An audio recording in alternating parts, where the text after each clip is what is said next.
Pete Hegseth's Pentagon, firings, billions, and a war going sideways. Pete Hegseth was supposed to be the loud-talking warrior fix for the Pentagon. Instead, the record looks more like chaos with a security badge.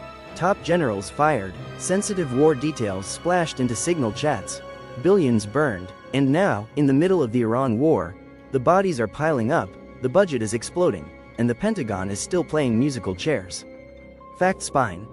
Hegseth was narrowly confirmed in January 2025. Reuters and AP later reported repeated top-level firings, signal-related controversy, and rising Iran war costs and casualties. Let's start at the beginning. January 24, 2025. Pete Hegseth barely squeezes into the defense secretary chair with a 50-50 Senate vote and a vice presidential rescue. That was your first warning. When the guy running the biggest war machine on earth needs a tiebreaker just to get through the door, maybe that's not exactly a confidence-inspiring start. Fact spine. Hegseth was confirmed on January 24, 2025, in a 50-50 vote broken by Vice President J.D. Vance. Then came the purge. Within weeks, top brass started dropping. C.Q. Brown, gone. Lisa Franchetti, gone. Jim Slife, gone. Top military lawyers, pushed out. Then Hegseth ordered cuts to the senior officer ranks like he was cleaning out a fantasy football roster. And just this week, with the US still fighting Iran, he dumped Army Chief of Staff Randy George too. That is not steady leadership.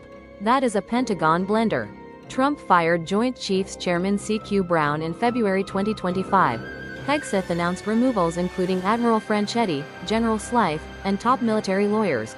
In May 2025, he ordered major cuts to senior ranks. On April 2, 2026, Randy George and 2 other generals were removed during the Iran war.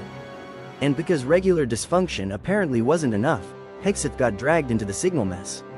Reuters reported he shared sensitive Yemen strike details in a second signal chat that included family and his personal lawyer.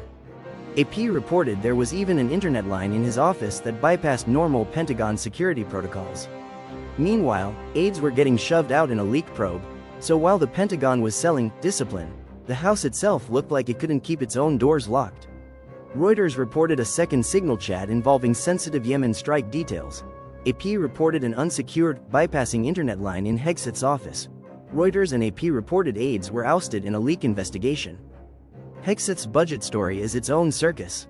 First, the Pentagon was told to go find about $50 billion in cuts and reroute the money into Trump priorities. Then came contract cancellations pitched as savings. Then a flashy military parade with a price tag reaching up to $45 million. Then a Ukraine weapons halt that Reuters says caught the White House off guard and cost real money before it was reversed. And now, a proposed $1.5 trillion defense budget. So let's translate that into plain English. This was never small government. It was selective cutting, political theater, and then a monster military bill. Reuters reported the Pentagon sought about $50 billion in redirected cuts, canceled $5.1 billion in IT contracts, parade costs of $25 minus $45 million, a costly Ukraine weapons pause, and a proposed $1.5 trillion 2027 defense budget. Then comes the part they can't spin away. February 28, 2026, the US-Israeli war on Iran begins. By March 3, 6 American troops are dead in Kuwait. 2 days alone had already cost $5.6 billion. By March 11, the first 6 days were up to $11.3 billion. By March 19, lawmakers say the war is running about $1 to $2 billion a day. By the end of March, more than 300 US troops had been injured. And by April 3, the Pentagon had confirmed 13 US service members dead and 365 wounded. That's not a clean, controlled operation. That's a meat grinder with a press office. Reuters reported the war began February 28, 6 US troops were killed by March 3, first 2-day costs hit $5.6 billion, first 6-day costs hit $11.3 billion, and lawmakers estimated $1 minus $2 billion per day by March 19. AP reported over 300 US injuries by late March and 13 dead, 365 wounded by April 3. And just when they were selling air superiority, 2 US warplanes got shot down.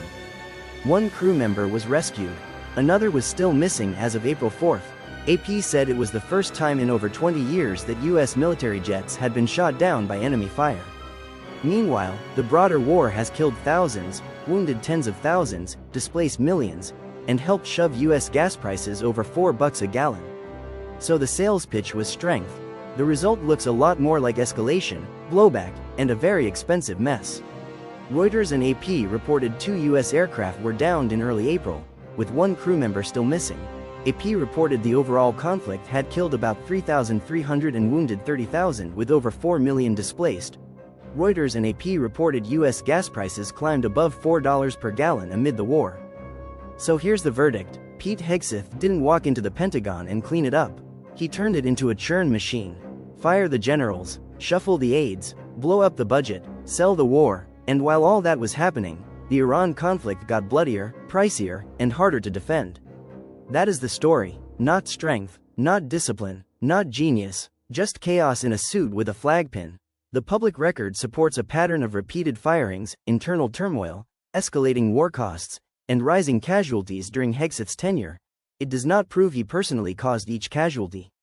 If you want more fact-based breakdowns with the spin stripped off, hit subscribe, drop your take in the comments, and share this with somebody who still thinks Pentagon chaos is strength.